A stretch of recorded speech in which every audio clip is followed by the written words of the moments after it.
സെറ്റുകളിൽ ഒരു സമൂലമായ മാറ്റം വരണം, സെറ്റുകളിൽ പരിശോധന വേണമെന്ന് നിർമ്മാതാക്കളുടെ സംഘടന അന്ന് ആവശ്യപ്പെട്ടപ്പോൾ പോലും കൃത്യമായ പരിശോധനയോ കൃത്യമായ അന്വേഷണമോ അക്കാര്യത്തിൽ ഉണ്ടായില്ല എന്നുള്ളതിൻ്റെ ഒരു വീഴ്ച കൂടിയാണ്. അതിൻ്റെ ഏറ്റവും വലിയ ഒരു ഒടുവിലത്തെ ഉദാഹരണമായി നമ്മൾ ഈ റിമാൻഡ് റിപ്പോർട്ടിനെയും കാണേണ്ടതുണ്ട്. കാരണം ഈ നമ്മുടെ യുവതലമുറ വലിയ രീതിയിൽ ആരാധിക്കുന്ന നടന്മാരാണ് ഇവരൊക്കെ ഏത് രീതിയിലാണ് സമൂഹത്തിന് സന്ദേശങ്ങൾ ഇപ്പോൾ നൽകുന്നത് എന്നുള്ളത് കൂടി വ്യക്തമാക്കുന്നതാണ് ഈ റിമാൻഡ് റിപ്പോർട്ട്. അതായത് ഒരു കുപ്രസിദ്ധ ഗുണ്ടയുടെ മുറിയിൽ ലഹരി ഉപയോഗിച്ച ഒരു മുറിയിൽ കൊക്കൈൻ്റെ ബാക്കി കവറുകൾ കണ്ടെത്തിയ ഒരു മുറിയിൽ ഒരു നടിയും നടനും സന്ദർശനം നടത്തുക എന്നുള്ളത് തന്നെ സംശയത്തിന്റെ മുൾമുനയിലാക്കുന്നുണ്ട്.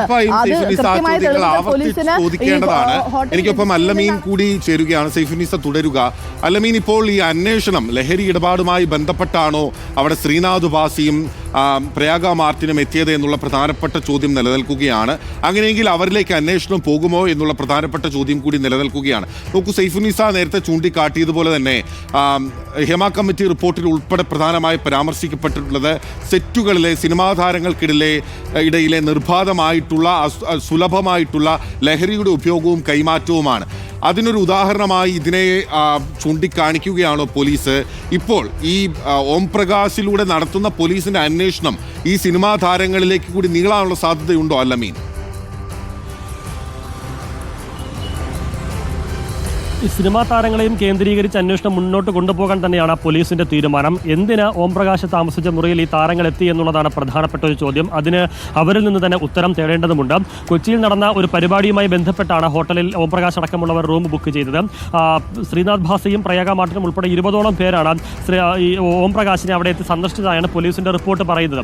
എന്തിന് അത്തരം ഒരു കൂടിക്കാഴ്ച എന്നുള്ളത് പ്രധാനപ്പെട്ട ഒരു ചോദ്യമാണ്. പ്രത്യേകിച്ച് ഈ ലഹരി വസ്തുക്കൾ ഉൾപ്പെടെ ഉപയോഗിച്ചു എന്നുള്ളതിന്റെ തെളിവ് അല്ലെങ്കിൽ അതിന്റെ കവറുകളും പാക്കറ്റുകളും ഉൾപ്പെടെ റൂമിൽ നിന്ന് ലഭിക്കുന്ന ഒരു സാഹചര്യത്തിൽ നേരത്തെ തന്നെ ഇതുമായി ബന്ധപ്പെട്ട പല സംശയങ്ങളും അല്ലെങ്കിൽ പല ചർച്ചകളും നേരത്തെ ഉണ്ടായിരുന്നതാണ്. ഈ ചലച്ചിത്ര മേഖലയിൽ ഉൾപ്പെടെ ലഹരി ഉപയോഗത്തിന്റെ പ്രശ്നവും അതുപോലെ തന്നെ കൊച്ചിയിലെ പല പരിപാടികളിലും ഇത്തരത്തിൽ നടക്കുന്ന പല ഈവനിംഗ് പരിപാടികളിലൊക്കെ തന്നെ സിനിമാ താരങ്ങളും മറ്റു പല മേഖലകളിലുള്ള ആളുകളും ഈ ലഹരി ഉപയോഗം അവിടെ നിർബാധം നടക്കുന്നു എന്നടക്കമുള്ള വിവരങ്ങൾ അത് രഹസ്യമായ പരസ്യമാണ്. പക്ഷേ അതിലൊന്നും കൃത്യമായ ഒരു നടപടിയിലേക്ക് ഇതുവരെ പോകാനായിരുന്നില്ല അന്വേഷണ സംഘം.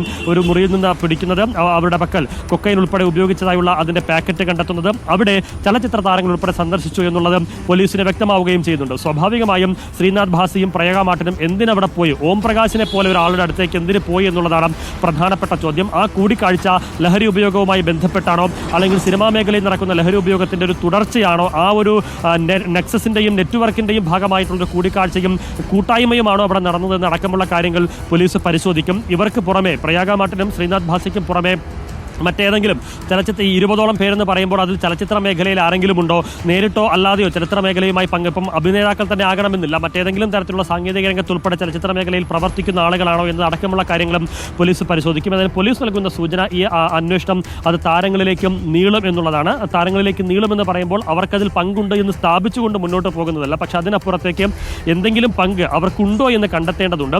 അവർക്ക് പങ്കുണ്ട് എങ്കിൽ ശ്രീനാഥ് ഭാസിക്കോ പ്രയാഗ മാർട്ടിനോ ഈ ലഹരി ഉപയോഗത്തിൽ പങ്കുണ്ട് എങ്കിൽ അവർ ലഹരി ഉപയോഗിച്ചിട്ടുണ്ട് അല്ലെങ്കിൽ അവിടെ ആ പരിപാടിക്ക് ഇടയിൽ ലഹരി എത്തിക്കുന്നതിൽ അവർക്ക് പങ്കുണ്ട് എങ്കിൽ അവർക്ക് പിന്നിൽ മറ്റാരെങ്കിലും ഉണ്ടോ, മറ്റേതെങ്കിലും തരത്തിൽ ഇടപെടലുകളുണ്ടോ, മറ്റ് താരങ്ങൾക്ക് ആ നെറ്റ്വർക്കുമായി ബന്ധമുണ്ടോ എന്നതടക്കമുള്ള ഒരു വിശാലമായ ഒരു അന്വേഷണത്തിലേക്ക് പോകേണ്ടി വരും. ഏതായാലും ആ കാര്യം പരിശോധിക്കുമെന്ന് തന്നെയാണ് പോലീസ് വ്യക്തമാക്കുന്നത്.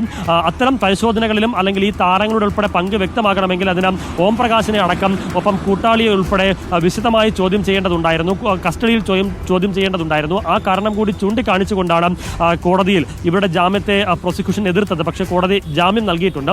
സ്വാഭാവികമായും അവർക്ക് ജാമ്യം ലഭിച്ചത് ഈ അന്വേഷണത്തെ മുന്നോട്ട് കൊണ്ടുപോകുന്ന അന്വേഷണ സംഘത്തിന് ഒരു വിലങ്ങുതടിയാകുമോ എന്നുള്ളതൊരു ചോദ്യമാണ്. പക്ഷേ എന്നാൽ പോലും ഈ താരങ്ങൾ അവിടെ എത്തി എന്നുള്ളത് CCTV ദൃശ്യങ്ങളുടെ ഉൾപ്പെടെ സാന്നിധ്യത്തിലാണ്. അതിൻ്റെ ഉൾപ്പെടെ CCTV ദൃശ്യങ്ങൾ ഉൾപ്പെടെ പരിശോധിച്ചുകൊണ്ടാണ് പോലീസ് ഉറപ്പിച്ചിരിക്കുന്നത്. സ്വാഭാവികമായും ശ്രീനാഥ് ഭാസിക്കോ പ്രയാഗ മാർട്ടിനോ നിഷേധിക്കാനുമാകില്ല. അങ്ങനെ വരുമ്പോൾ ആ സാഹചര്യത്തിൽ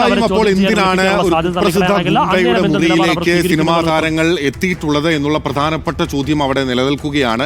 പ്രയാഗ മാർട്ടിൻ, ശ്രീനാഥ് ഭാസി എന്നിവർ കുപ്രസിദ്ധ ഗുണ്ടയായിട്ടുള്ള ഓം പ്രകാശിന്റെ മുറിയിലേക്ക് എത്തിയത് എന്തിനാന്നുള്ള ചോദ്യമാണ് പ്രധാനമായും ഉയരുന്നത്.